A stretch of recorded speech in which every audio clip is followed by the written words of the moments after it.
One of our issues in building a secure CI/CD pipeline for Terraform is that we do not have a good way to store version Terraform modules without writing some custom scripting to handle this. Terraform has support for private registries to store version modules. It would be great if we could use ProGet to store Terraform modules as well. Is that an option? Great question.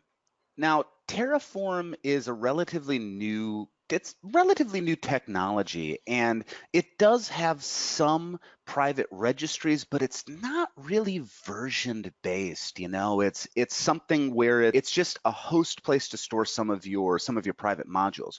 What's fascinating about a lot of these emerging technologies, so we see this with Helm was a really good example of it. Helm is the answer to the problem of Kubernetes lacking versioning. Mm-hmm. Its implementation is fascinating, how they decided to implement it. It is both, Helm is two things. Number one, it is a package manager, but also a runtime that orchestrates Kubernetes.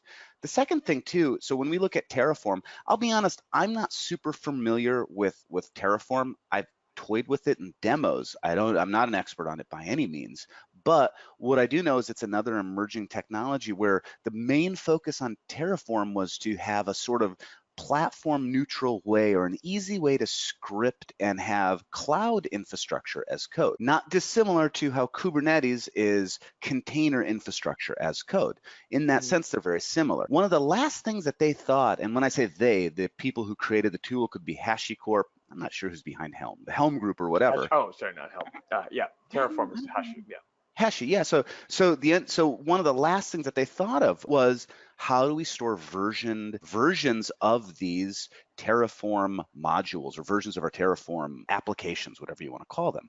And the answer is very simple. It's packages. That's all that packages are designed for. Obviously, we know this very well because we built ProGet, and we have lots of, we know packages in and out. So when it comes to coming across a technology, in particular, something like Terraform, but geez, this could be really any development, any system, any application technology, when the vendor doesn't have great first-class support for versioning in the way that you want it, that's where universal packages come in.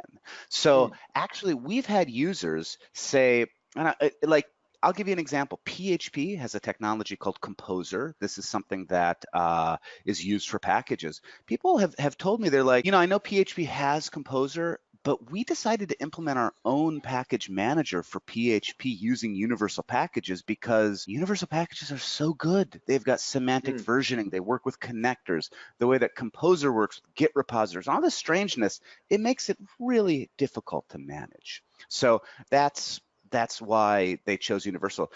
In the case of the Terraform, yeah, wrap it in a universal package. Have all of those packaging concerns abstracted for you so you don't even have to worry about it. Terraform, it's not their priority to come up with a packaging system. They want to have a nice registry of all the publicly available modules and things like that, but it's not going to be versioned and work internally for you.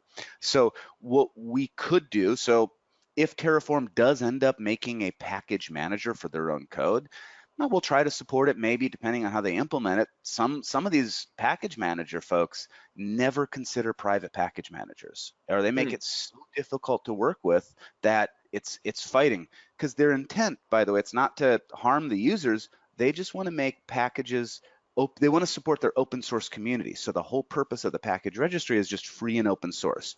It's not for internal use. Now, where universal packages come in with Terraform, just take your Terraform resources, bundle them in a UPack file. That's just, by the way, a zip file with a small manifest file with a name and version and whatnot in it. And then what you can do, you can take the UPack client exe. There's a very small command line program that allows you to install, uninstall, download these packages, just like you would any other package manager. But we also have a library. So you could actually take our .NET-based library, which is cross-platform, works on Windows, Linux, it's .NET Core or something. So you can take that and build your own client on top of that very simply. We're not talking very, very little code. So that's something that's, because Terraform today just doesn't have package management, which means managing your Terraform packages are, well, there's no packages to manage. So how do you even do that? If universal packaging is your best way to do that. On the Buildmaster side of things, Buildmaster is a way to store the life cycle of those. So you start in development, you want to deploy Terraform to a testing, your Terraform application to a testing environment. No problem. Buildmaster is designed to have those pipelines. Inside of Buildmaster, one solution, you could just have your Terraform be artifacts. That works great if all of it's centrally controlled, but if you want developers to be able to independently submit these different applications and sort of develop on their own, maybe building a sort of Terraform universal package practice inside your organization is going to be the best way to go.